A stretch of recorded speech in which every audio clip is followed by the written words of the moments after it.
আসসালামু আলাইকুম। Books with Arif চ্যানেলে সবাইকে স্বাগতম। আজ থেকে আমি পড়া শুরু করব ক্যাপ্টেন থমাস হার্বার্ট লেউইনের লেখা চট্টগ্রামের পার্বত্য অঞ্চল ও অধিবাসী বইটি। বইটি অনুবাদ করেছেন রাজীব এল দাস। বইটা 1869 সালে প্রকাশিত হয়। এই বইটা আসলে লেখক ক্যাপ্টেন থমাস হার্বার্ট লেউইনের A Fly on the Wheel বইয়ের পার্বত্য চট্টগ্রাম অংশ থেকে অনুবাদ করা হয়েছে। বইটিতে পার্বত্য অঞ্চলের সামাজিক ইতিহাস, মানবিক জীবনধারা, গোষ্ঠীভিত্তিক আচারানুষ্ঠান ও ধর্মীয় বিশ্বাস নিয়ে লেখা হয়েছে। এতে পার্বত্য অঞ্চলের প্রাকৃতিক সৌন্দর্যকে আসলে তুলে ধরা হয়নি, বরঞ্চ এই অঞ্চলের অর্থনৈতিক গুরুত্ব এবং সম্ভাবনাকে উপস্থাপন করা হয়েছে। বইটি একটি ঐতিহাসিক দলিল পার্বত্য অঞ্চল সম্পর্কে। তো কথা না বাড়িয়ে শুরু করছি চট্টগ্রামের পার্বত্য অঞ্চল ও আদিবাসী ক্যাপ্টেন থমাস হার্বার্ট লেউইনের লেখা বইটি। অধ্যায় 1, পার্বত্য অঞ্চলসমূহ। ক, চট্টগ্রামের পার্বত্য এলাকা। চট্টগ্রাম জেলার সমতট ও ধানের সমুদ্র পেরিয়ে একটু ওপরে উঠে গেলেই শুরু হয়ে যায় বিশাল বিস্তীর্ণ পাহাড়ি অঞ্চল। এ দেশটির পূর্ব সীমান্ত পর্যন্ত বিস্তৃত। এখানেও রয়েছে অনেক পাহাড়ি আদিবাসীর বাস। দেশের এই অঞ্চল এবং এর আদিবাসীদের নিয়েই আমার কাজ, অন্ততপক্ষে ব্রিটিশ রাজের একজন কর্মচারী হিসেবে। কাগজে কলমে পার্বত্য চট্টগ্রাম নামে চিহ্নিত এই অঞ্চল 21 ডিগ্রি 25 মিনিট থেকে 23 ডিগ্রি 45 মিনিট উত্তর অক্ষাংশ এবং 91 ডিগ্রি 45 মিনিট থেকে 92 ডিগ্রি 50 মিনিট পূর্ব দ্রাঘিমাংশ পর্যন্ত বিস্তৃত। সীমানা।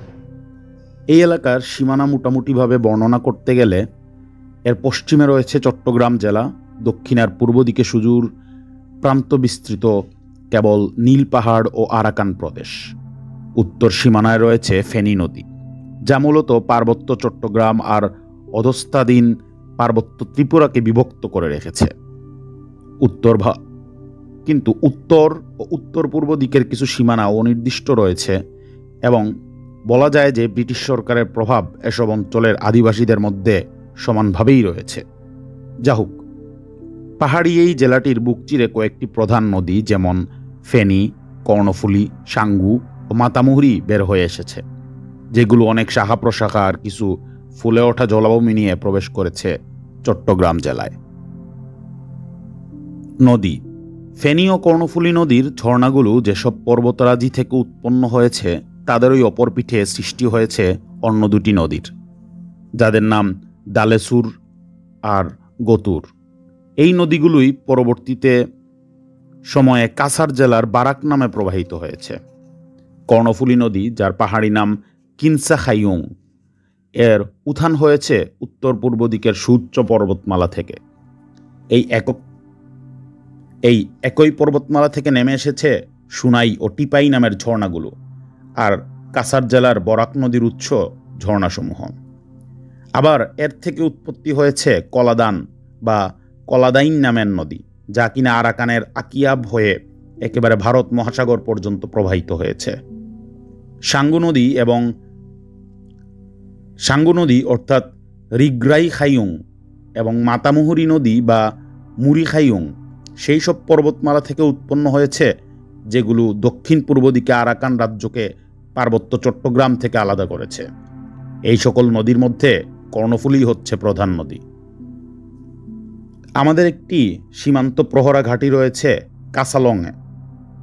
সেখান থেকে আরও 20 মাইল উজান অবধি মাঝারি আকারে নৌকার জন্য সারা বছর এই নদীর নাব্যতা থাকে, কিন্তু তারপর বুরখাল চড়াইয়ের কারণে এখান থেকে আর ওপরের দিকে আগানো সম্ভব হয় না। সভ্যতার যেন এখানেই শেষ। পাহাড়ের ঢাল বেয়ে নদীটি এই চড়াইয়ের উপরিভাগ পর্যন্ত আস্তে আস্তে শুরু হয়ে আসে। এর উৎসস্থল হচ্ছে ডেমাগ্রি জলপ্রপাত, যা এই বুরখাল থেকে প্রায় 3 দিনের পথ। তবে নৌকা যুগে এই 3 দিনের পথ পাড়ি দেওয়া সম্ভব কাসালং আর চিংড়ি নদী ধরে, যে দুটোই আসলে কর্ণফুলী নদীর উৎস ঝর্ণা। কর্ণফুলী বা তার উৎস নদীগুলো দুই ধারের দৃশ্য একেবারেই সাদামাটা ও অনাকর্ষণীয়। ধরণীর বুক চিরে বয়ে চলে নদী যার দুই তীর হয় লম্বা ঘাসে বেষ্টিত অথবা ঘন বনে ছাওয়া, যেগুলো ভেদ করে পৃথিবীর আর কিছুর অস্তিত্ব টের পাওয়া যায় না। কর্ণফুলীর ওপরে ভেসে যাওয়ার সময় কেবল একটি জায়গায়, ছোট্ট রাঙামাটি পুলিশ স্টেশনটি পার হওয়ার একটু পরে, একঘেয়ে শান্ত জল আর ঘন কালচে সবুজের দেয়ালে দৃশ্যপট পাল্টে যায়। হঠাৎই বেরিয়ে আসে এক অপরূপ সুন্দর দৃশ্য, ঠিক যেন লুরলেইবার্গের কাছে রাইন নদীর মতো। এখানে দেখা যাবে বাদামি রঙের উজ্জ্বল পাথুরে খাড়ি, পাথরের গায়ে নানা রঙের মশ আর ফাঙ্গাস জাতীয় উদ্ভিদের চাদর। অপর থেকে নিচ অব্দি এই রঙের চাদর দেখা যাবে দুই পাশেই, কোথাও বা ডানে অথবা বামে দেখা যাবে ঘন দুর্ভেদ্য জঙ্গল। ঠিক এই জায়গাটিতেই নদী চলে দ্রুত বেগে, পিচ্ছিল পাথরের গা বেয়ে। বছরের নির্দিষ্ট সময়ে শক্তিশালী স্রোতকে বসে রেখে এখানে নৌকা চালানো অত্যন্ত কঠিন হয়ে পড়ে। কর্ণফুলী নদীর গভীরতা স্থানভেদে 8 থেকে 30 ফুট, আর এক তলদেশ কাদাযুক্ত। ফেনী নদীর চারপাশে দৃশ্য দেখতে অনেকটা কর্ণফুলী নদীর মতো। নদীর দুই তীরের কোথাও কোথাও অথবা পার্শ্ববর্তী পাহাড়ের ধার ঘেঁষে চোখে পড়বে পার্বত্যবাসীদের ছোট ছোট ঘরবাড়ি। হয়তো দেখা যাবে কিছু পাহাড়ি মানুষ তাদের পরিবার, মোটা বুননের বিশেষ ধরনের কাপড়ে, মহিলাদের নদীর পাড়ে কয়েকজনের ছোট দল হয়তো অবাক চোখে তাকিয়ে থাকে আমাদের বয়ে চলা নৌকার দিকে। ফেনী নদী মোটামুটি 8 ফুট গভীর, আর এর তলদেশ বালিময়। এটা কেবল ছোট নৌকার ক্ষেত্রে নাব্য। উজান বেয়ে এর উৎসমুখে পৌঁছাতে প্রায় 4 দিন লাগে। প্রকৃতপক্ষে ফেনী নদীর উৎসমুখে পৌঁছানো বা পর্যবেক্ষণ এখনো করা হয়নি।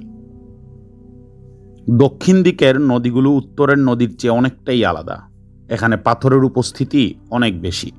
নদীর পাশের পাহাড়গুলো আরও কাছে আর অনেক উঁচু। সাঙ্গু নদী স্থানভেদে 3টি ভিন্ন নামে পরিচিত। অপরের দিকে একে পাহাড়ি মানুষেরা ডাকে রিগ্রাই খাইয়ং। মাঝামাঝি অঞ্চলে অর্থাৎ সমতলে প্রবেশ করার আগে এর নাম সাবুক খাইয়ং, আর সমতলে পৌঁছার পর বাঙালিরা এর নাম দিয়েছে সাঙ্গু নদী। এটা পরিষ্কার জলের নদী, কেবল বালি আর পাথরের ঘষে চলতে চলতে স্বচ্ছ হয়েছে। এটা পরিষ্কার জলের নদী, কেবল বালি আর পাথর ঘষে চলতে চলতে স্বচ্ছ হয়েছে পানি। এর উৎস নদীগুলো খুব সরু, তাই অপরের দিকে কেবল সবচেয়ে ছোট নৌকা দিয়েই চলাচল সম্ভব হয়। মালপত্র বহনকারী মাঝারি আকারের নৌকাগুলো শুকনো মৌসুমে একটা নির্দিষ্ট জায়গার পর আর যেতে পারে না। এই জায়গার নাম বান্দরবন। মাতামুহুরী নদী বা মুরিখাইয়ুং আসলে একটা ছোট নদী, খুব গুরুত্বপূর্ণ নয়। বেশিরভাগ এলাকাতেই এটা সাঙ্গু নদীর সমান্তরালে চলতে থাকে, তবে একটি ভিন্ন মুখে সাগরে পতিত হয়। এই নদী প্রবাহের বেশিরভাগই একঘেয়ে হলেও এর উৎসের কাছাকাছি অঞ্চলে পর্বতের উপরিভাগে অবিমিশ্র মনোরম দৃশ্যের উপস্থিতি লক্ষ্য করা যায়। আমার মনে আছে আমি একবার এর উৎস নদী টুয়াইন খাইয়ুং ধরে উপরে উঠে যাচ্ছিলাম। এই অসাধারণ চলচঞ্চলা নদী নুড়ি পাথরের আঁকাবাঁকা পথ বেয়ে চলছিল প্রায় উলম্ব একটি উতরাই পেরিয়ে এসে। সূর্যের আলোর সিটে ফুটা শুধু নেমে এসছিল আমাদের চারপাশে, এখানে সেখানে। বিশাল বৃক্ষ থেকে অনেক ফার্ন বা লতা জাতীয় গাছগুলো ঝুলছিল অন্তত 50 ফুট ওপরে। গর্জনের কাণ্ড একদম সোজা ওপরে উঠে গিয়েছিল, যেন কোনো মন্দিরে ঠায় দাঁড়িয়ে থাকা সাদা পিলারগুলোর মতো। নিচের ঘনজূপ আর ঝুলন্ত ঝাড় থেকে কোথাও যেন ঠিকরে বের হচ্ছিল স্বচ্ছ পান্নার আলো। চারদিকের গাঢ় সবুজ বন এই আলো আধারীকে চোখধাঁধানো করে তুলছিল। অপারের নুয়ে পড়া গাছের কিছু ঝুল আবার মিলেছিল অপরের ঝুলের সাথে, যেন প্রকৃতির নিজের তৈরি করা সেতু। কখনো যখন বিশ্রামের জন্য থেমেছিলাম, তা সে যে পাড়েই হোক না কেন, সবুজের আড়াল থেকে ভেসে আসছিল অনবরত কোনো ঝর্ণার শব্দ।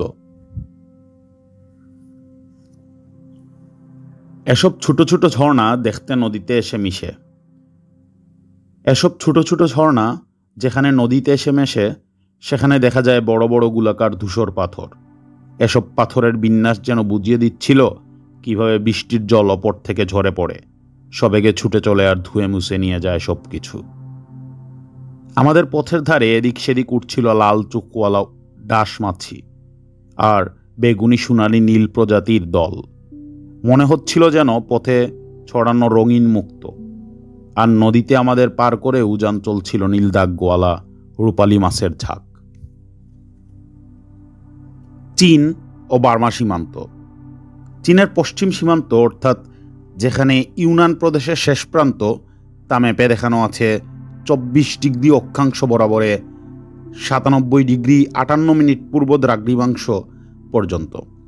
আমাদের পূর্ব সীমারেখা ও চীনের পশ্চিম সীমারেখার সাধারণ দূরত্ব 300 মাইলের বেশি নয়। এসব অঞ্চলের আদিবাসীদের সাথে বার্মার রাজার অনুমোদন সাপেক্ষে ম্যাকলি প্রদেশের অধিবাসীদের যোগাযোগ রয়েছে। এর থেকে অনুমান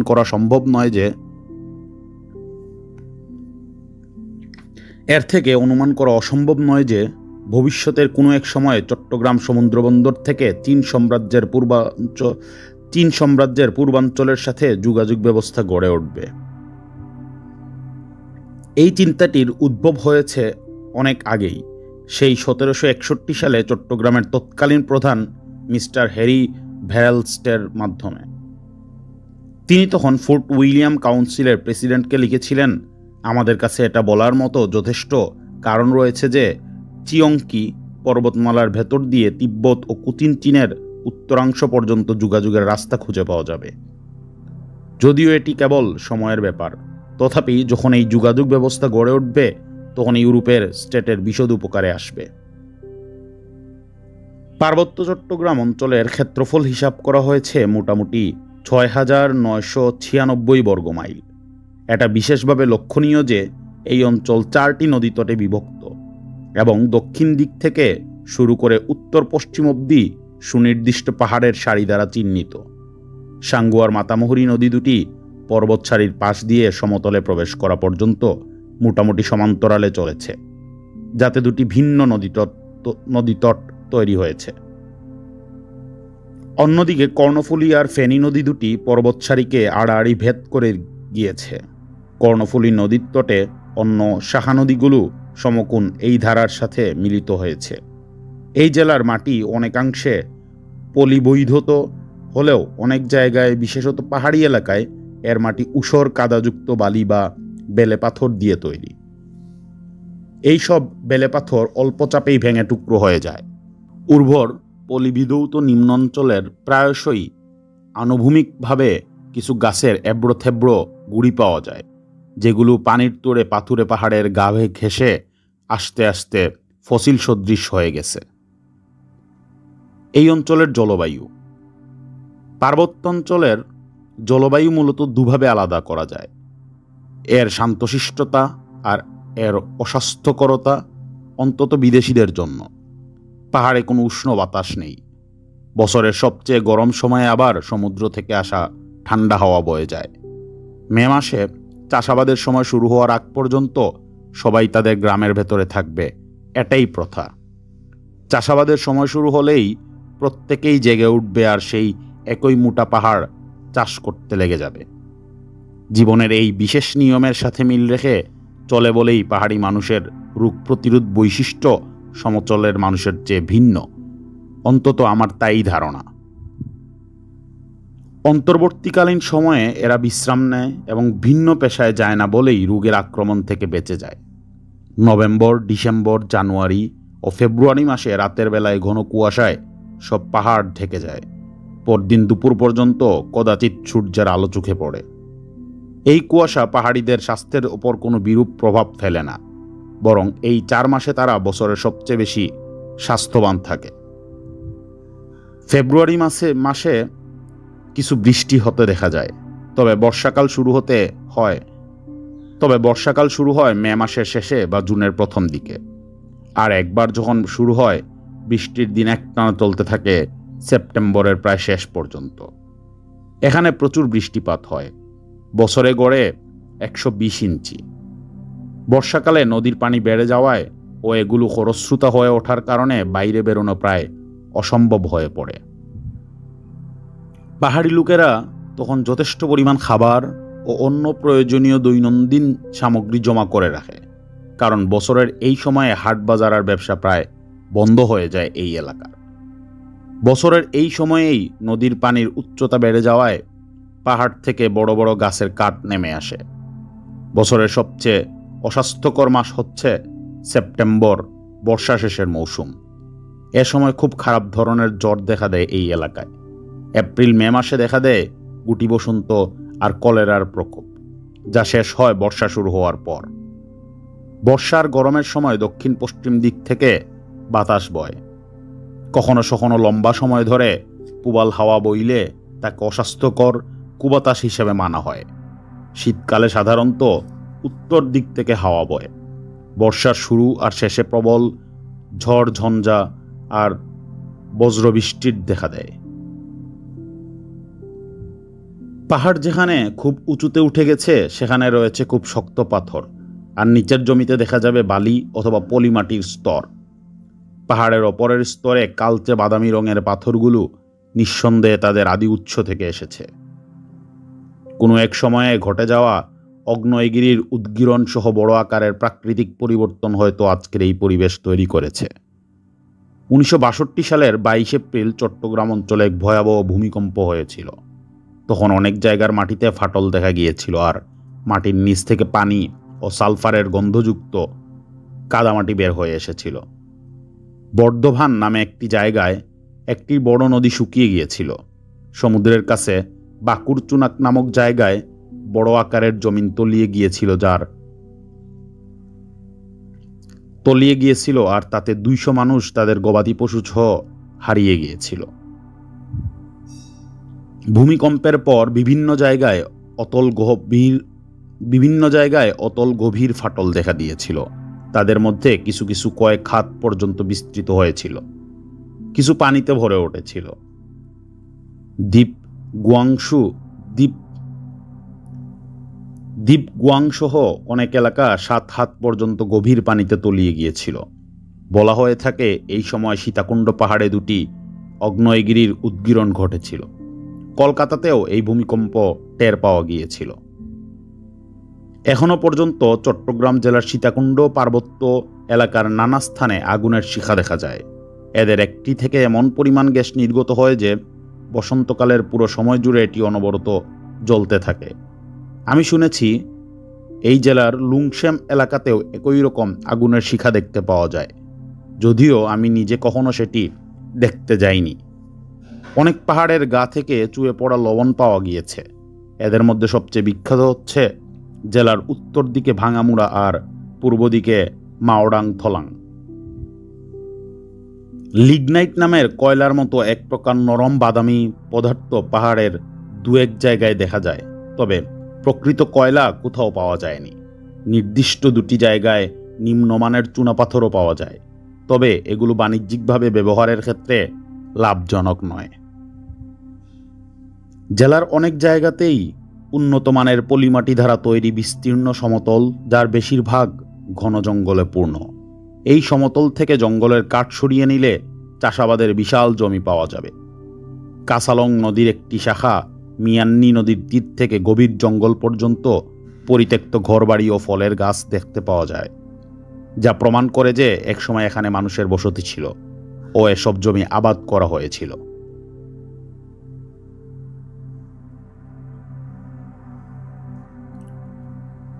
কথিত আছে টিপরা পাহাড়ের তৎকালীন রাজা তার দলবল সহ দক্ষিণ দিক থেকে এসে এই এলাকা ধ্বংস করে দিয়ে গিয়েছিল।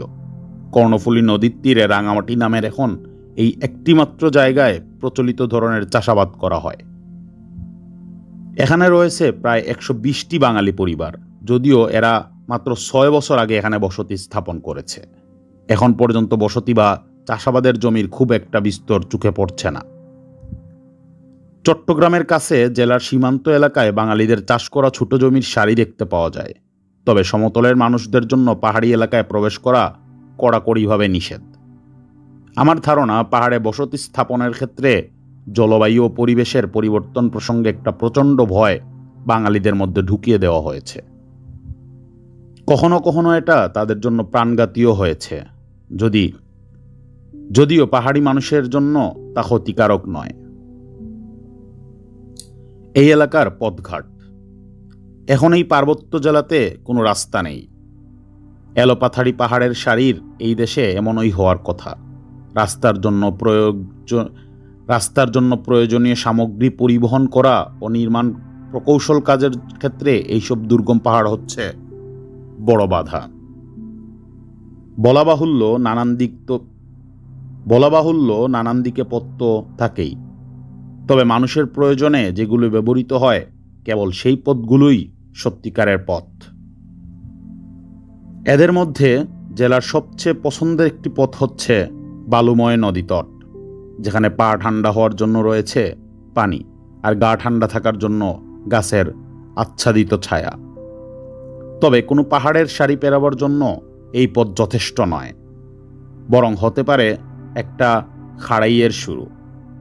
সরকারি সীমান্তরক্ষী বাহিনীর চলাচলের জন্য এবং পার্বত্য এলাকায় তাদের 3টি ঘাঁটির সাথে যোগাযোগ রাখতে কয়েক বছর ধরে বেশ কিছু রাস্তা তৈরির কাজ চলে আসছে। তবে এই সব পথ মূলত মিলিটারি যানবাহন চলাচলের উদ্দেশ্যে করা হচ্ছে, যাতে এলাকার সাধারণ মানুষের যাতায়াতে খুব একটা ব্যাঘাত হচ্ছে না। পাহাড়ি এই এলাকায় 4টি বাজার রয়েছে, যেখানে সাধারণ গৃহস্থ তাদের পণ্য নিয়ে আসে, যাদের বিনিময়ে নিত্য প্রয়োজনীয় দ্রব্য যেমন নুন, মশলা, শুকনো মাছ ইত্যাদি কিনে নিয়ে যেতে পারে। কারণ এগুলো কেবল সমতলের মানুষদের থেকেই পাওয়া সম্ভব। কর্ণফুলীর তীরে বাজার 3টি হচ্ছে কাসালং, রাঙামাটি ও চন্দ্রঘুনা, আর সাঙ্গু নদীর তীরে রয়েছে বান্দরবন। এর মধ্যে কাল্পনিক কাহিনী সমৃদ্ধ চন্দ্রঘুনা বাজারে জেলার প্রধান সরকারি দপ্তর অবস্থিত। তবে এই দপ্তর যে কোনো সময় সরে যেতে পারে, কারণ এই বাজার ধসে পড়ার ভয় রয়েছে। তার ওপরের অর্থনৈতিক গুরুত্বও খুব বেশি নয়। অন্যদিকে কাছাকাছি আরেকটি বেশ পুরাতন হাট আছে, যার নাম রাঙ্গুনিয়া। এই রাঙ্গুনিয়ার অর্থনৈতিক গুরুত্ব চন্দ্রঘুনা থেকে অনেক বেশি, আর সেখানে তুলনামূলক বেশি পাহাড়ি মানুষের বাস। পণ্যদ্রব্য ও জঙ্গল। পাহাড়ি লোকেরা তাদের উৎপাদিত পণ্য চট্টগ্রাম সীমান্তের সমতলের বাজারেও অনেক সময় নিয়ে আসে, যেখানে মূলত দিনে এসে দিনে ফিরে যাওয়া যায়। পাহাড়ি লোকেরা বিক্রি করার জন্য প্রচুর পরিমাণে তুলা আর কাঠ নিয়ে আসে, বেশিরভাগ সময়ে নৌকায় করে। খুব বেশি টাকার দরকার হলে তারা কখনো চালমংরি নামের এক ধরনের জংলি তৈলবীজ অথবা ভেলা বানানোর জন্য জঙ্গল থেকে বাঁশ কেটে নিয়ে আসে। কখনো আবার বিক্রি করতে নিয়ে আসে অল্প পরিমাণ হাতির দাঁত আর মোম। বিনিময়ে প্রধানত যেসব দ্রব্যাদি পাহাড়িদের কাছে বিক্রি করা হয় সেগুলো হচ্ছে লবণ, অল্প পরিমাণে তামাক, বাসনপত্র, লৌহ নির্মিত জিনিস, ধাতব গয়নাগাটি, শুকনো মাছ, শূকর আর গবাদি পশু। হিসাব করে দেখা গেছে মোটামুটি 50,000 CFT কাঠ প্রতি বছর এই পার্বত্য জঙ্গল থেকে সমতলে আসে। তার সাথে পাহাড়ি লোকেরা এক বছরে প্রায় 55,854 মণ তুলা নিয়ে আসে। তাদের নিজেদের ব্যবহারের জন্য আরও কত তুলা ব্যবহার করে পরিধানের কাপড় তৈরি করে তা এখানে হিসাব করা হয়নি। আশ্চর্যজনকভাবে এই পার্বত্য এলাকার মাটি ও জলবায়ু তুলা উৎপাদনের ক্ষেত্রে অত্যন্ত উপযোগী। 1867-1868 সালে উৎপাদিত তুলার পরিমাণকে বাৎসরিক গড় হিসেবে বিবেচনা করা যায়। এই উৎপাদন প্রায় সম্পূর্ণ বৃষ্টিপাতের ওপর নির্ভর করে। অনেক বেশি পরিমাণে বৃষ্টিপাত তুলা উৎপাদনে ব্যাপক ক্ষতি সাধন করে, বিশেষত বর্ষার শুরুতে যখন তুলা গাছগুলোকে ছোট থাকে তখন। পাহাড়ি লোকদের উন্নত জাতের তুলা বীজ সরবরাহ করার উদ্যোগ নেওয়া হয়েছে ইতিমধ্যে। এই পর্বত এলাকার বৃক্ষরাজি মূলত মালআন শ্রেণীর। বনের গাছগুলো প্রধানত উজ্জ্বল, চকচকে আর চিরসবুজ। জেলার পুরো জঙ্গল জুড়ে অনেক মূল্যবান গাছ দেখতে পাওয়া যায়। সরকার এই পার্বত্য এলাকার বন সংরক্ষণের জন্য উদ্যোগ গ্রহণ করতেছে ইতিমধ্যেই। আমি এই বইয়ের প্রথম পরিশিষ্ট অংশে কী কী মূল্যবান কাঠ পাওয়া যায় তার একটি তালিকা সংযোজন করেছি। সেগুন এই এলাকার আদি গাছ নয়, তবে এখানে ভালোভাবে জন্মাতে ও বাড়তে পারে। পাহাড়ের অপর পাশে যেখানে এই জেলা আরাকান থেকে আলাদা হয়েছে, ওই অঞ্চলে প্রচুর সেগুন গাছ দেখা যায়। রেল লাইনে ব্যবহারের জন্য প্রচুর পরিমাণে কাঠের স্লিপার চট্টগ্রাম বন্দরে আসে। বন্দর কর্তৃপক্ষর হিসাব অনুযায়ী গত 2 বছর অন্তত 30,000 কাঠের স্লিপার এসেছে। পরিশিষ্ট অংশে যেসব গাছের নাম তালিকাভুক্ত করা হয়েছে সেগুলো কেবল পরিচিত গাছের প্রজাতি, যা এই পার্বত্য চট্টগ্রাম অঞ্চলে জন্মে। এই এলাকায় কী সব গাছগাছালি রয়েছে এ বিষয়ে কোনো সুগঠিত অনুসন্ধান বা গবেষণা হয়নি, তাই আমরা এ ব্যাপারে খুব সামান্যই জানি। ধরে নেওয়া হয় চা গাছ এই অঞ্চলের আদি গাছ, কিন্তু এখন পর্যন্ত এর ব্যাপক উপস্থিতি কোথাও চোখে পড়ে না। জেলার পূর্ব দিকে উঁচু পাহাড়ের ওপর ফার গাছ আর কাউচবাউচ গাছ দেখতে পাওয়া যায়, কিন্তু সমতলের মানুষের সাথে পাহাড়ি মানুষের দীর্ঘদিনের দ্বন্দ্ব এইসব গাছের উপকারিতা এবং অর্থনৈতিক গুরুত্ব বিবেচনায় বরাবরই বাধা হয়েছে। গভীর অরণ্য অঞ্চলে বন্যবৃক্ষের সাথে প্রচুর লতাজাতীয় গাছও দেখা যায়, যেগুলা বড় গাছ থেকে পেঁচিয়ে পেঁচিয়ে ঝুলতে থাকে। এক একটা কখনো মানুষের বাহুর সমান মোটা। এদের কাটলে পানি পাওয়া যায় এবং উঁচু পাহাড়ের ওপর যেখানে পানি পাওয়া দুষ্কর, এইসব গাছ পানির উৎস হিসেবে কাজ করে।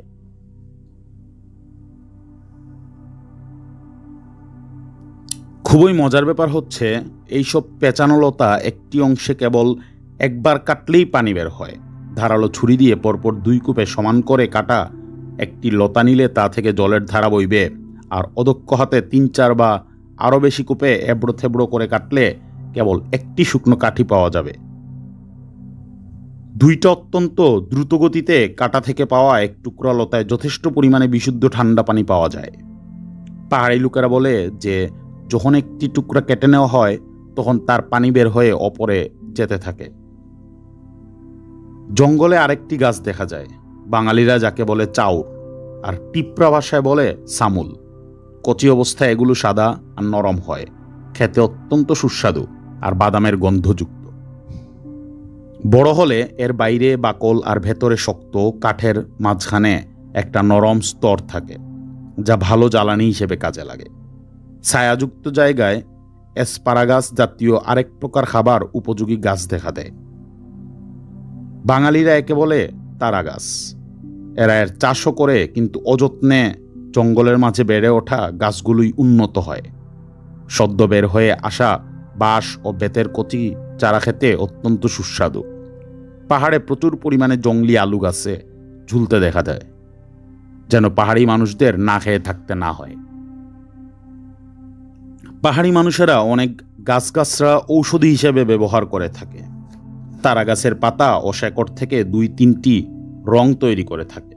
কিছু লতা জাতীয় গাছ মাছ ধরার কাজে ব্যবহার করা হয়। একটা বন্ধনী তৈরি করে নদীর পানিতে যখন এইসব গাছ ছেড়ে দেওয়া হয়, তখন মাছদের এক ধরনের বিষক্রিয়া হয় ও পেট ভাসিয়ে ওপরে উঠে আসে। তখন খুব সহজেই সব মাছ ধরে নেওয়া যায়। পাহাড়ে 11 প্রজাতির বাঁশ পাওয়া যায়, আর বেত রয়েছে অজস্র রকমের। বেত হচ্ছে পাহাড়ি মানুষের রশি। বেত দিয়ে তারা ঝুড়ি বনে, বাড়িঘর বাঁধার কাজ করে, দুর্গম অন্য পাহাড়ে যাওয়ার জন্য ঝুলন্ত সেতু তৈরি করে। বাঁশ হচ্ছে সত্যিকার অর্থেই পাহাড়ি মানুষের জীবনসঙ্গী। বাঁশ দিয়ে তারা তাদের আবাসন তৈরি করে, এর পুরানো ছাই খেতে ব্যবহার করে। বাঁশের কাণ্ডকে সুবিধা মতো কেটে তাতে পানি বহন করা যায়। এর শুকনো কয়েকটা টুকরো দিয়ে সহজে আগুন ধরানো যায়। বাঁশের কচি ডগা থেকে তৈরি করে সুস্বাদু খাবার, আর তাদের ঘুমানোর খাট ও চাটাই তৈরি হয় বাঁশের ফালি বুনন করে। কাপড় বুননের জন্য মহিলারা যেসব যন্ত্রপাতি ব্যবহার করে সেগুলোও তৈরি হয় বাঁশ দিয়ে। বাঁশ কেটে তারা পান করার পাত্র তৈরি করে। রাতে বাঁশের বালিশে মাথা রেখে ঘুমায়। তাদের দুর্গ বাঁশ দিয়ে তৈরি। বাঁশ দিয়ে তারা মাছ ধরে, নানা আকারের ঝুড়ি বানায়, বসার টুল বানায়, আর ঘরের চালে ব্যবহার করে। বাঁশের পাইপ দিয়ে তারা ধূম্রপান করে, আর এর ছাই থেকে পটাশিয়াম পায়। এমনকি তাদের মৃত্যুর পর শেষকৃত্যেও বাঁশের মাচায় আগুন দিয়ে শবদাহ করা হয়। এখানকার পাহাড়ি লোকেরা বাঁশ ছাড়া হয়তো বাঁচতেই পারবে না। অন্য পাহাড়ি বাসিন্দা যাদের এলাকায় বাস জন্মে না এবং এর গুণাগুণ সম্পর্কেও জানে না, তাদের থেকে এই ব্যাপারে স্বতন্ত্র।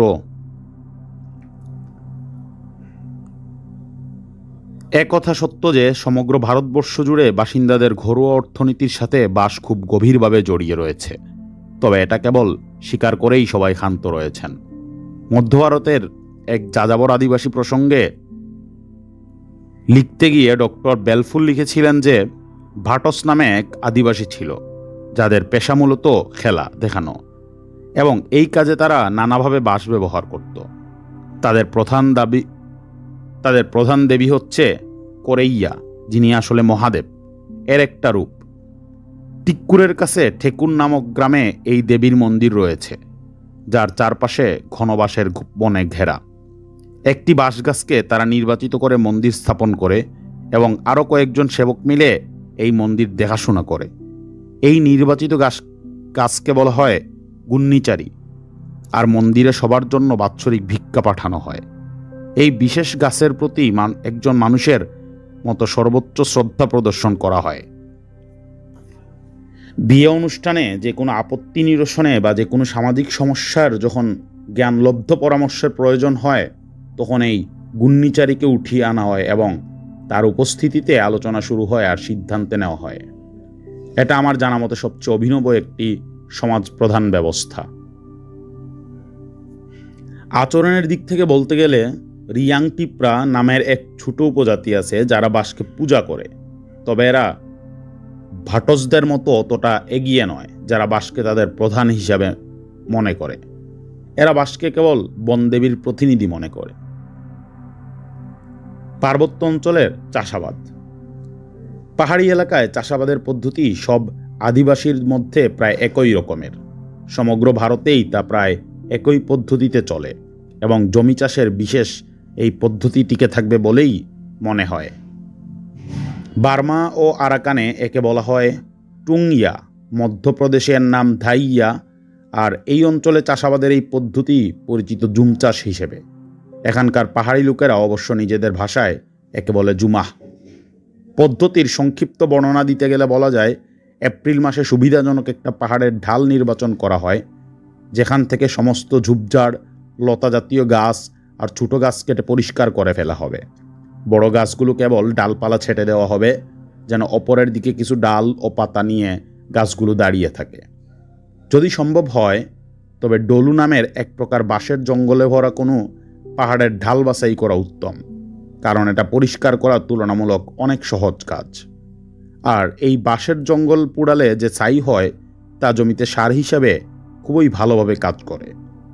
এই পাহাড়ি জঙ্গল কেটে পরিষ্কার করা এবং শেষে পুড়িয়ে ফেলা অনেক কষ্টসাধ্য কাজ মনে হলেও পাহাড়ি লোকেরা ভাবে যে এই কাজ সমতলের নোংরা ঘাটানো চাষাবাদ পদ্ধতির চেয়ে অনেক অনেক গুণ ভালো। একদিকে এরা কেটে পরিষ্কার করার সময় জঙ্গলে গাছের ছায়ার নিচে কাজ করে, ওপরে পাহাড়ি ঠান্ডা হাওয়া গা জুড়িয়ে দেয়। অন্যদিকে পরিশ্রম আরও লাঘব হয় ভবিষ্যৎ সুদিনের কথা ভেবে আর চারদিকের সুন্দর মনোরম দৃশ্য দেখে কাজ করতে করতে। এ দৃশ্য কখনোই একঘেয়ে হয় না। দল বেঁধে যখন এরা কাজে যায় তখন জঙ্গলের বুনো সুগন্ধ অনবরত নাকে আসতে থাকে। কখনো বা ভেসে আসে মৌমাছির গুঞ্জন, আর অল্প বয়সী মানব মানবী কাজের সাথে ধরে গান, হাসি তামাশা আর কৌতুক এমনভাবে চলতে থাকে যেন সবাই কাজে নয়, বরং ছায়া ঘেরা কোনো সবুজ গালিচায় মধ্যাহ্নভোজ করছে। অন্যদিকে সমতলের ময়লা ঘাটানো চাষবাসের কাণ্ড কারখানাতে আমরা কি দেখি? হাঁটু পর্যন্ত কাদায় ডুবে জুয়ালে জুড়া দুই মহিষের লেজে ধরে তি করতে করতে তাদের জমি চাষ করতে হয়। চারদিকে কাঁধা ভরা ধান ক্ষেতের জমি, ধুধু মাঠে দুপুরের ঝাঁ রোদে তাকে ছায়া দেওয়ার জন্য কোনো বড় গাছও নেই। তাদের মহিলারা ঘরের ভেতর থাকে। মাঠের কৃষকেরা যদি দুপুরের কাজের ফাঁকে কিছু খাবার জুটে, তবে তাও তাদের এই কাদামাখা লাঙ্গলের পাশে বসেই খেতে হয়। এই অমানুষিক পরিশ্রমের পরও সমতলের লোকেরা যেখানে 1 টাকা উপার্জন করে, পাহাড়ি লোকেরা সেখানে একই পরিশ্রমে 2 টাকা রোজগার করে। তাছাড়া পাহাড়ে কাজ আর জীবনধারার ব্যাপারে পাহাড়ি লোকদের এক ধরনের ভালোবাসাও রয়েছে, যার কারণে তারা একঘেয়ে সমতলে বসবাস ও কাজ করার আমন্ত্রণ পেলেও কখনোই তা গ্রহণ করে না।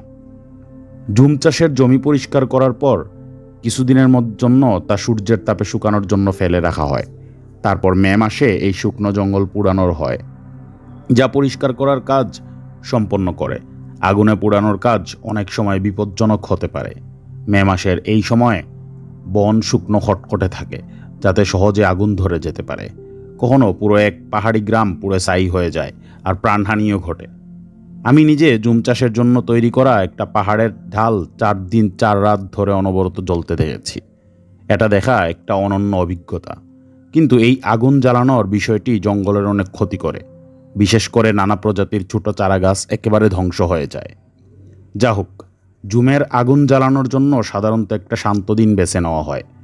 আগুন জ্বালানোর পর পাহাড়ি লোকেরা বাতাসের ঝাপটা দিয়ে আগুনের গতিপথ নিয়ন্ত্রণের চেষ্টা করে, যেন আগুন একটা নির্দিষ্ট সীমার মধ্যে থাকে। এটা সামনে থেকে দেখা, আমি আগেই বলছি, এটা অসাধারণ একটা অভিজ্ঞতা। কেটে পরিষ্কার করার পর যদি জমি ভালোভাবে শুকাতে পারে আর বৃষ্টি না হয়, তবে আগুনে সব কিছু ভালোভাবে পুড়ে, এমনকি বড় গাছও ছাই হয়ে যায়। মাটির 1-2 ইঞ্চি গভীর পর্যন্ত পুড়ে যায়। তখন চাষের আগে বড় গাছের পুড়ে যাওয়া গুঁড়িগুলো সরাতে হয়। তার আগে জঙ্গলের প্রাণীরা যেন মারা না পড়ে, তার জন্য আগুনের এলাকার বাইরে এক প্রকার বেড়া দেওয়া হয়। একসময় এখানে সব কিছু স্থবির হয়ে যায়, অন্তত আকাশে ঘন মেঘের আনাগোনা আর হঠাৎ বিদ্যুৎ চমকানো অবধি। তখন বোঝা যায় বৃষ্টির সময় এসেছে। এইসব আলামত পুরো গ্রামকে আবার কাজে ব্যস্ত করে তোলে। নারী, পুরুষ, বালক, বালিকা সবাই বাম পাশে পেছনে একটা ঝুড়ি বেঁধে তৈরি হয়, যাতে থাকে তুলা বা ধান বা তরমুজ বা কুমড়া বা জংলি আলুর বীজ, অথবা ছোট আকারের এক প্রকার ভারতীয় শস্যদানা। প্রত্যেকের হাতে থাকে একটা দাও, আর অল্প সময়ের মধ্যে পাহাড়ের চারদিক থেকে বইয়া ধ্বনির আহ্বানে মুখরিত হয়। জঙ্গলের ভেতর দিয়ে যাওয়ার সময় এক দলের প্রশ্নের উত্তর দিতে দিতে অন্য দল এগিয়ে চলে তাদের চাষের জায়গায়। জুমের জায়গায় পৌঁছে পুরো পরিবার একটা লাইনে দাঁড়িয়ে একসাথে কাজে যোগ দেয়। জমির এক মাথা থেকে শুরু করে প্রত্যেকে দাওয়ের এক কোপে জমিতে 3 ইঞ্চি মতো গভীর একটা গর্ত করে, আর তার মধ্যে মিশ্র জাতের কিছু বীজের ছোট এক মুঠো রেখে দেয়। ব্যাস, এভাবেই এগিয়ে চলে, আর তাতেই বীজ বোনার কাজ শেষ হয়। তারপর পরই যদি বৃষ্টি হয়, তবে তারা ভাগ্যবান। তাতে সময়টা বেশ ভালো মনে করতে হবে। বীজ বপনের কাজ শেষ করে যদি সবাই বৃষ্টিতে ভিজে বাড়িতে ফেরে, তবে সবাই খুব আনন্দিত হয় আর নিশ্চিত থাকে যে এবার বিশেষ কোনো শক্তির প্রভাবে ফসল খুব ভালো হবে। এই সময়ে গ্রামের সবার হাতে অনেক কাজ। পুরুষেরা তাদের নিজেদের জুম চাষের জমিতে একটি করে ঘর তৈরি করে।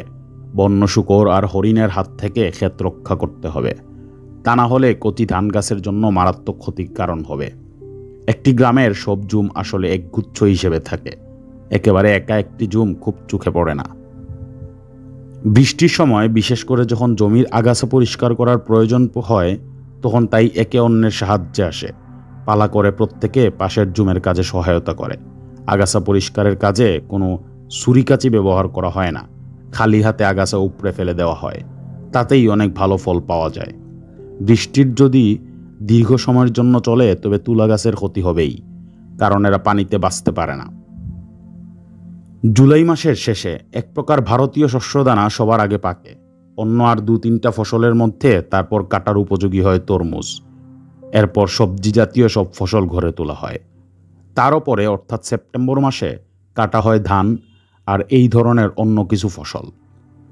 এই সময়ে বানর আর বনমুরুগ হচ্ছে ফসলের সবচেয়ে বড় শত্রু। অক্টোবর মাসে তুলা পরিপক্ক হয়, এর সাথেই শেষ হয় ফসল তোলার কাজ। ধান কাটার পর এর মাড়াইয়ের কাজ জুমেই শেষ করা হয়।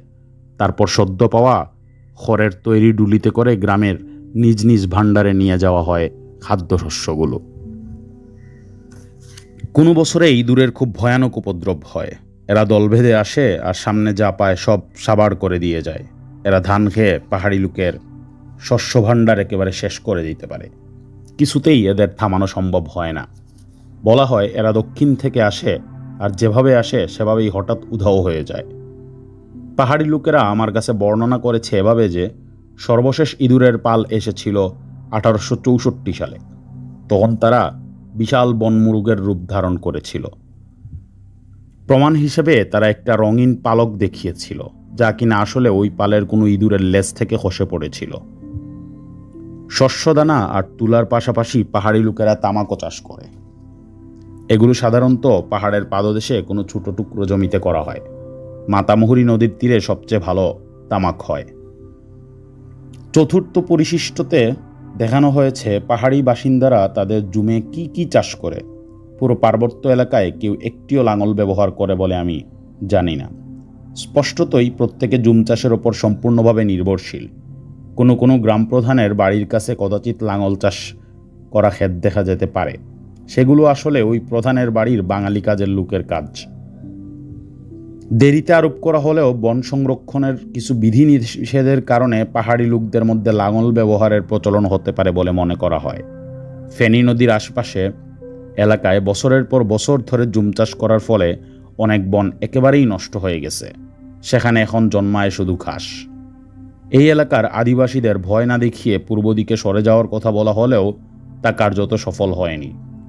ফলস্বরূপ তাদের নিজেদের জমি ক্রমে ব্যবহারের অযোগ্য হয়েছে। তবু তারা লাঙল দিয়ে চাষ করার ব্যাপারে কখনোই উৎসাহিত হয়নি। তারা বরং বাঁশ কেটে বিক্রি করে এবং নৌকায় কাঠ সংগ্রহ করে জীবিকা নির্বাহ করাকে সহজ মনে করেছে। কেউ কেউ আবার কিছু টাকা ধার নিয়ে ছোটোখাটো ব্যবসায় লেগে গিয়েছে, আর বাকিরা গবাদি পশু থেকে জীবন চালানোর উপার্জনটুকুর ব্যবস্থা করতে পেরেছে। এই অবস্থার পর এই সব স্বতন্ত্র আদিবাসীদের এখন নীরব হয়েছে আর তাদের পূর্ব দিকে সরতে রাজি করানো গেছে। ফেনী নদীর তীর থেকে সরে গিয়ে আবার তারা জুম চাষের উপযোগী জমি পেয়েছে। মূলত রক্তের সম্পর্ক বা বৈবাহিক সম্পর্কের ভিত্তিতে পাহাড়ি লোকদের এক একটা গ্রাম গড়ে ওঠে। আশপাশের এলাকার জমি যখন ঊষর হয়ে যায় তখন তাদের বসবাসের স্থান বদলানোর সময় আসে। একবার একটা জমিতে জুম চাষ করা হলে তা পরের 8-10 বছর পর্যন্ত আবার চাষের উপযোগী হয় না। চারা জন্মানো থেকে শুরু করে বড় হয়ে স্বাভাবিক বনের চেহারায় ফিরে আসতে এই সময়টা দরকার। তা না হলে পুরানো গাছ থেকে প্রয়োজনীয় সার পাওয়া যায় না। তাই এই সময়ের আগেই আবার জুম চাষ করলে তাতে ভালো ফসল ফলে না। হিমালয়ের পাহাড়ি এলাকায় যে ধাপে ধাপে চাষ করা হয় সেই পদ্ধতির সাথে বোধহয় এই পাহাড়ি অধিবাসীরা পরিচিত নয়। তবে এখানকার কিছু পাহাড় এতটাই খাড়া যে এখানে হিমালয়ের পদ্ধতি খাটবে না বলেই মনে হয়। আমি কখনো কখনো একটা পাহাড়ি গোষ্ঠীর সাথে মিশেছি যারা বাসস্থান পরিবর্তন করেছে। নারী, পুরুষ, শিশু, প্রকৃতপক্ষে একটা গ্রামের সকল প্রাণীর একটা বিশাল দল একসাথে তাদের নতুন গ্রামের দিকে চলতে থাকে। প্রত্যেকের পেছনে থাকে একটা গুলমুখের ঝুড়ি, যা একটা ফিতা দিয়ে কপালে ঝুলানো থাকে। প্রতিটা পরিবারের থাকে একটা পেঁচানো লেজওয়ালা কালো পাহাড়ি কুকুরের দল। কিছু ঝুড়িতে থাকে দৈনন্দিন ব্যবহারের জিনিসপত্র, অন্য কিছু ঝুড়িতে একসাথে মানুষের বাচ্চা আর শুকরছানা আরামে ঘুমাতে থাকে।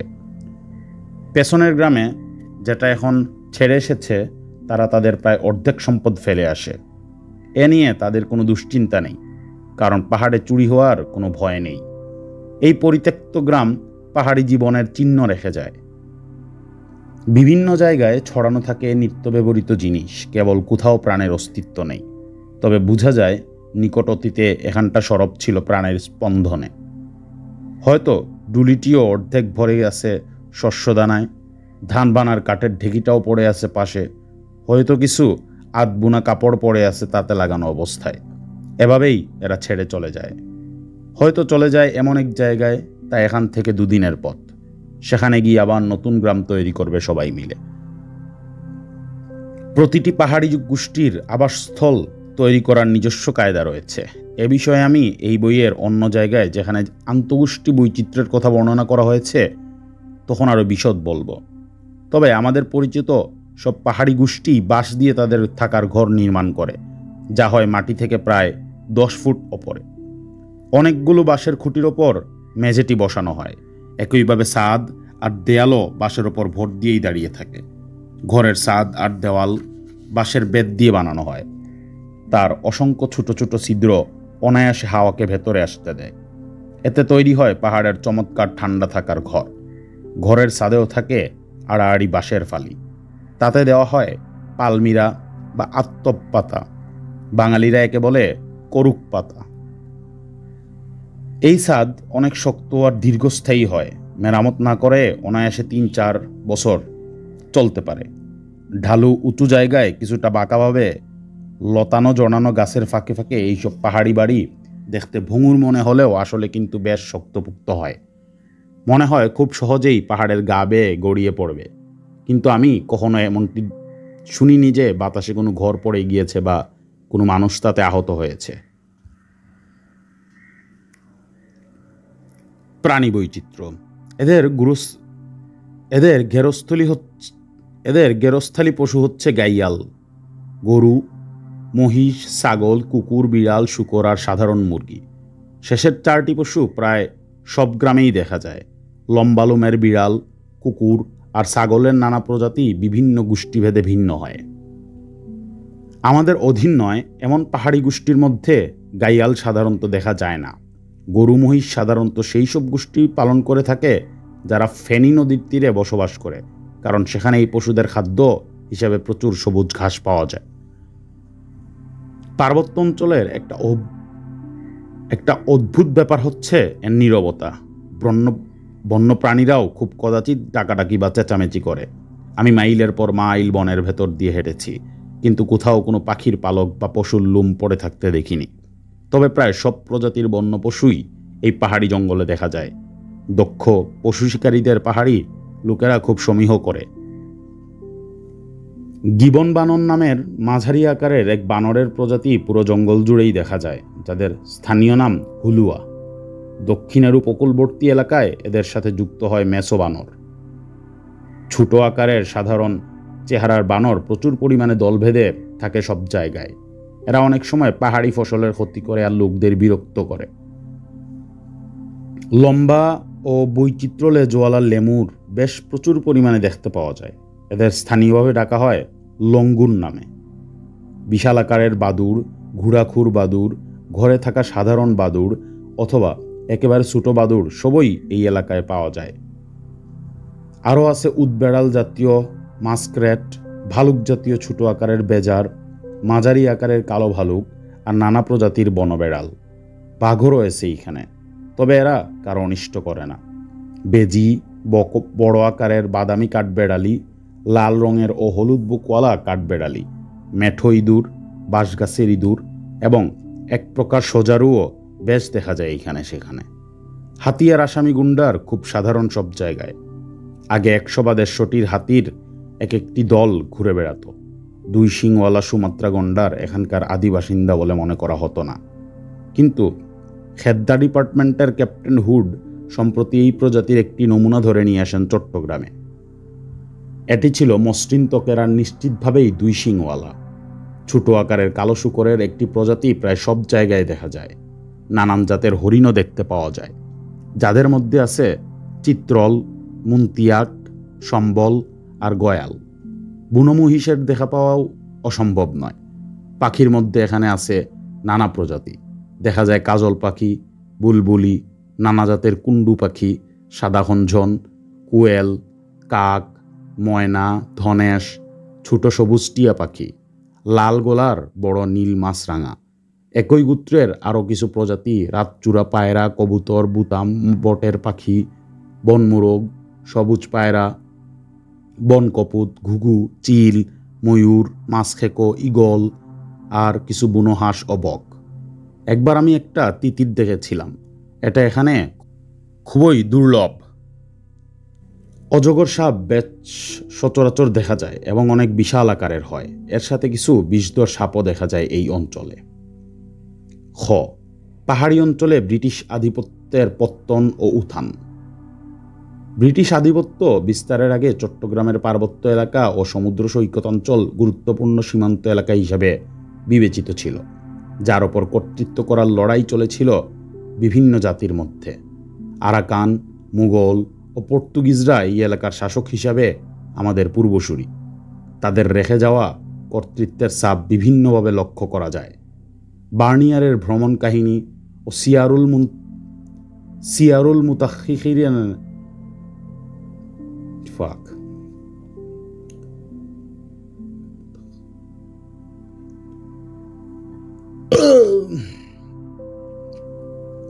বার্নিয়ারের ভ্রমণ কাহিনী ও সিয়ারুল মুতাখিরিনের চমকপ্রদ বর্ণনা থেকে এই অঞ্চলের রাষ্ট্রীয় ব্যবস্থাপনা ও তৎকালীন সময় সম্পর্কে জানতে পারা যায়। বার্নিয়ারের একটি লেখা থেকে বেশ খানিকটা অংশ এখানে উল্লেখ করা প্রয়োজন মনে করছি। এটা ছিল তার নিজস্ব ধারায় লেখা এবং সমস্ত খুঁটিনাটি সহ খুবই জীবন্ত। তিনি লিখেছেন, আমি এখন আমার পাঠকের সুপরিচিত আওরঙ্গজেবের চাচা শায়েস্তা খাঁর কিছু কীর্তির কথা সামনে আনতে চাই। আগেই বলেছি, শায়েস্তা খাঁ তার অসাধারণ বাগ্মিতা আর কূটবুদ্ধি দিয়ে ভাতিজা আওরঙ্গজেবের উত্থানের জন্য অবদান রেখেছিলেন। আমরা দেখেছি কিরুয়া যুদ্ধের ঠিক আগে যখন আওরঙ্গজেব সুলতান সুজার উদ্দেশ্যে প্রাসাদ ছেড়ে যান, দ্রুত সময়ের মধ্যে শায়েস্তা খাঁকে আগ্রার প্রধান নিযুক্ত করা হয়। পরবর্তী সময়ে শায়েস্তা খাঁ দক্ষিণাঞ্চলের প্রশাসনিক প্রধান ও সুবেদার নিযুক্ত হন। আমির জিমলার মৃত্যুর পর তাকে বাংলায় পাঠানো হয় এবং রাজ্যের সেনাপ্রধান নিযুক্ত করে তার পদমর্যাদা মুর উল ওমরাহতে উন্নীত করা হয়। তার নিজস্ব দক্ষতায় শায়েস্তা খাঁ বাংলায় পদার্পণের পর থেকেই রাজ্যের কাছে এত ভুল হয় কেন? তার নিজস্ব দক্ষতায় শায়েস্তা খাঁ বাংলায় পদার্পণের পর থেকেই রাজ্যের কাজে পরিবর্তন ও গতি আসে। এর আগে অন্য শাসকদের আমলে যা ছিল সাধারণত অজানা। এখন পর্যন্ত বাংলা আর আরাকান রাজ্যের অতীত ইতিহাস আমাদের কাছে অস্পষ্ট, অন্ধকারাচ্ছন্ন। এই লেখা তাতে কিছু আলো ফেলতে চেষ্টা করবে, যা গুরুত্ব পাওয়ার দাবি রাখে। শায়েস্তা খাঁর রাজ্য বিস্তার ও বঙ্গোপসাগর পর্যন্তের উপস্থিতি সঠিকভাবে বুঝতে হলে আরাকান বা মগ রাজ্য সম্পর্কে জানতে হবে। এই রাজ্যে অনেক বছরের পর্তুগিজ বসতি ছিল। এই পর্তুগিজ বা আধা পর্তুগিজ অপরাপর ইউরোপীয়রা প্রচুর খ্রিস্টান দাসদের নিয়ে এসেছিল। এই দাসেরা ছিল মূলত গোয়া, শ্রীলঙ্কা, কোচিন, মালাক্কা সহ অন্যান্য ভারতীয় স্থাপনায় হেরে যাওয়া বা পালিয়ে যাওয়া মানুষ। এরা শুধু নামেই খ্রিস্টান ছিল এবং স্থানীয়দের সঙ্গে সবসময় কারণে অকারণে বিরোধে জড়িয়ে থাকত। অনেক সময় সাধারণ মানুষের পাশাপাশি চার্চের পুরোহিত মারা পড়ত এদের হাতে।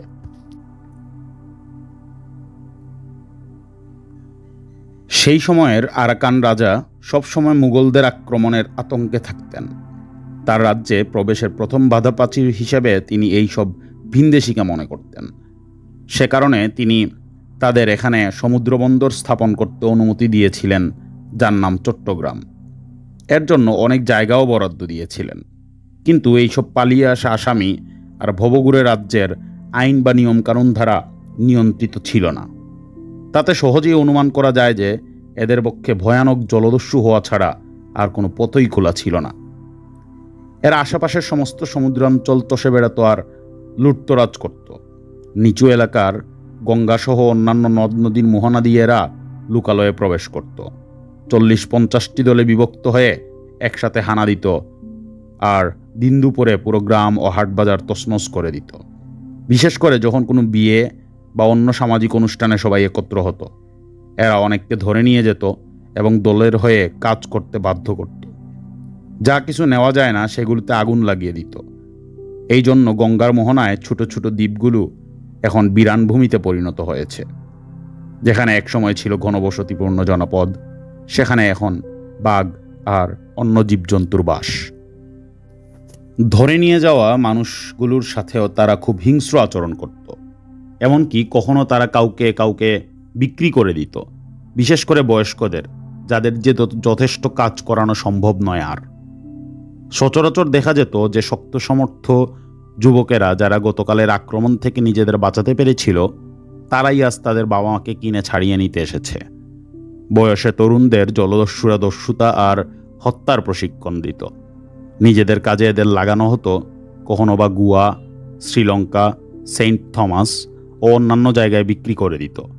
এমনকি বাংলার হুগলির পর্তুগিজরাও নিঃসংকোচে এইসব বন্দুকে কিনে নিত। ক্যাপ দাস কালমাসের কাছে গালেস দ্বীপে এদের কেনাবেচা চলত। একটা সমঝোতা অনুযায়ী এখানে জলদস্যুরা ক্রেতা পর্তুগিজদের আসার জন্য অপেক্ষা করত, যারা পুরো বন্দি দলটাকেই খুব অল্প মূল্যে কিনে নিত। তবে পর্তুগিজ ছাড়া অন্য ইউরোপিয়ানরাও এই চট্টগ্রামের জলদস্যুদের কাছ থেকে এমনিভাবে বন্দি কিনত বলে জানা যায়। এই জলদস্যুরা অবশ্য গর্ব করে বলতো যে তারা 1 বছরে যত হিন্দু লোকদের খ্রিস্টান বানিয়েছে তা সারা ভারতে 10 বছরে সব মিশনারি মিলেও করতে পারেনি। এভাবে আমাদের ধর্মের পবিত্র দিকটি ভুলভালভাবে অন্যের কাছে উপস্থাপিত হয়েছে এবং এর অপব্যবহার হয়েছে। আওরঙ্গজেবের পিতামহ জাহাঙ্গীরের আনুকূল্যে পর্তুগিজরা হুগলিতে বসবাস করতে শুরু করেছিল। তরুণ যুবরাজ খ্রিস্ট ধর্মাবলম্বী সম্পর্কে সংকীর্ণ ছিলেন না। তিনি মনে করেছিলেন এদের মাধ্যমে ব্যবসা বাণিজ্যের অনেক উন্নতি সাধন করা সম্ভব। এই নতুন অধিবাসীরা বঙ্গোপসাগরের এলাকায় জলদস্যুদের নিয়ন্ত্রণের মধ্যে রাখবে। শাহজাহান তার পিতার তুলনায় অনেক কঠোর মুসলমান ছিলেন। তিনি হুগলির পর্তুগিজ আস্তানা পরিদর্শন করেছিলেন এবং তাদের কঠিন শাস্তি দিয়েছিলেন। দুটি বিষয়ে শাহজাহানকে ক্ষুব্ধ করেছিল।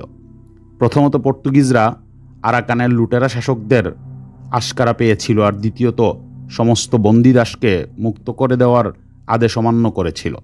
এ ব্যাপারে শেষ সিদ্ধান্ত কেবল মুঘলরাই নিতে পারে বলে শাহজাহান মনে করতেন।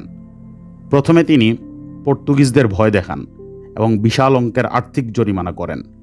এই আদেশ অনুসৃত না হওয়ার পরে তিনি হুগলির পর্তুগিজ শহর সম্পূর্ণরূপে ধ্বংস করে দেন এবং সব বাসিন্দাকে আগ্রার দাস হিসাবে পাঠিয়ে দেন। আধুনিক যুগের কোনো কিছুর সাথে এই সব মানুষের দুর্গতির কথা তুলনা করা যাবে না। শিশু, বৃদ্ধ, পূজারী, পুরোহিত নির্বিশেষে এর ভোগান্তির কথা বেবিলনের বন্দিদশার সাথেই কেবল তুলনা করা সম্ভব। সুন্দরী মহিলারা বিবাহিত বা অবিবাহিত হারেমের দাসী হয়েছিল। যাদের কিছুটা বয়স হয়ে গিয়েছিল বা যারা সুন্দরী ছিল না তাদের সাধারণ সৈন্যদের মধ্যে বিতরণ করে দেওয়া হয়েছিল। শিশুদের সবাইকে খতনা করে দেওয়া হয়েছিল। প্রাপ্তবয়স্ক পুরুষদের খ্রিস্টধর্মীয় বিশ্বাস ত্যাগ করতে বলা হয়েছিল, তা না হলে হাতির পায়ের নিচে পিষ্ট করে মারা হবে বলে শাসানো হয়েছিল। কিছু যাজক ধর্মের প্রতি একনিষ্ঠ ছিলেন এবং তাদের আগ্রার খ্রিস্টধর্মগুরু ও মিশনারিদের সহায়তায় গোয়া বা অন্য কোনো খ্রিস্টান অধ্যুষিত এলাকায় পাঠিয়ে দেওয়া হয়। আগ্রায় খ্রিস্টধর্মানুসারীরা সমস্ত বিপদ বিপত্তির মধ্যে কোনো রকমে জীবনযাপন করতেন, মূলত তাদের বন্ধু বা শুভাকাঙ্ক্ষীদের দয়াদাক্ষিণ্যের ওপরে। হুগলিতে বীভৎস দুর্ঘটনাটির আগে সেখানকার মিশনারিরা শাহজাহানের অত্যাচার থেকে পালিয়ে যান। শাহজাহান গুইরের আমলে যে চার্চ এখানে নির্মিত হয়েছিল তা শাহজাহান লাহোরের আরেকটি চার্চের সাথে এখন ধ্বংস করার আদেশ দিলেন। চার্চের সুউচ্চ চূড়ায় স্থাপিত ছিল একটা ঘণ্টা, যার ধ্বনি ছড়িয়ে যেত সারা শহরে।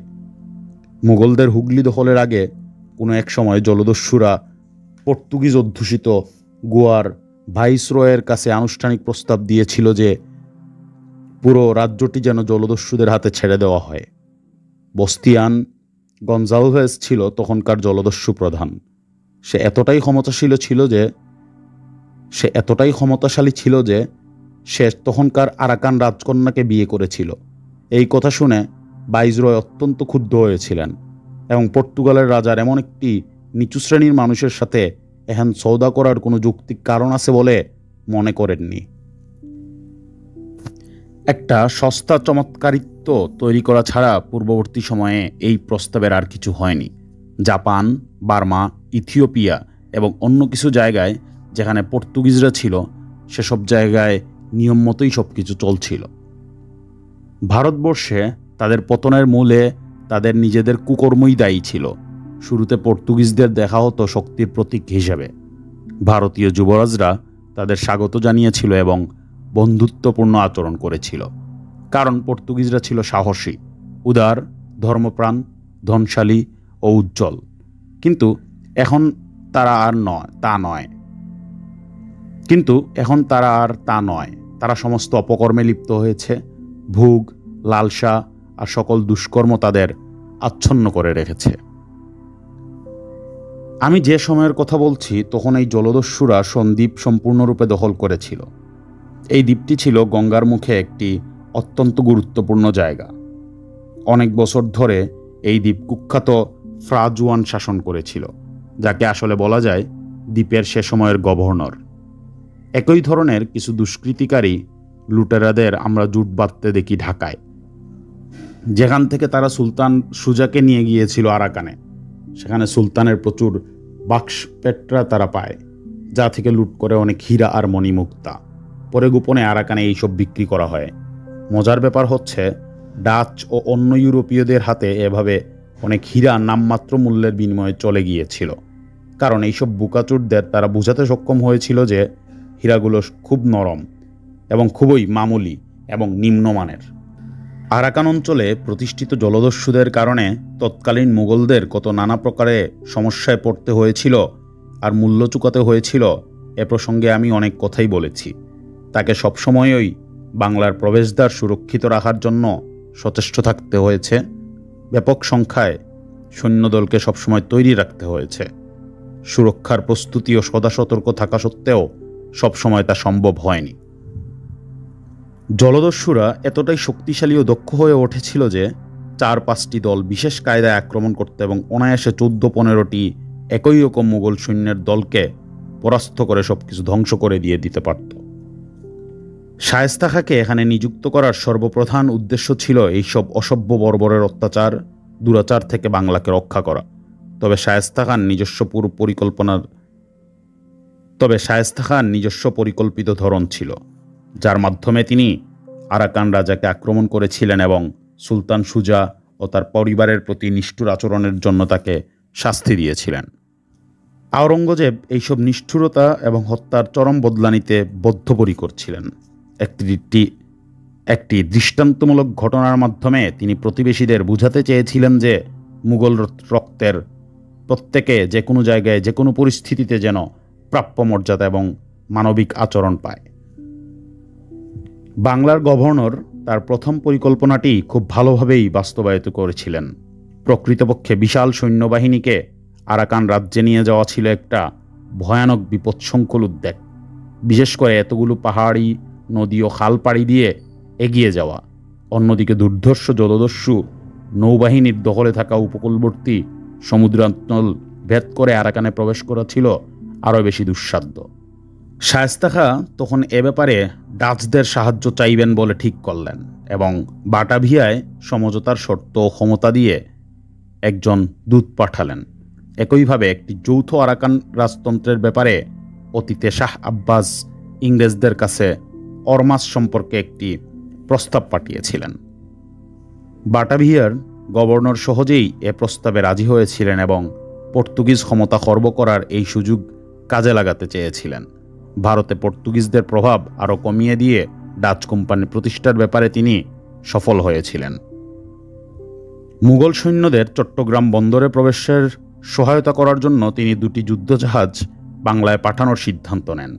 এদিকে শায়েস্তা খাঁ এরই মধ্যে বিপুল সংখ্যক যুদ্ধজাহাজ ও নৌসেনা সংগ্রহ করে যথেষ্ট শক্তি অর্জন করতে সক্ষম হয়েছিলেন এবং পর্তুগিজ লুটেরাদের ভয় দেখাতে শুরু করেছিলেন।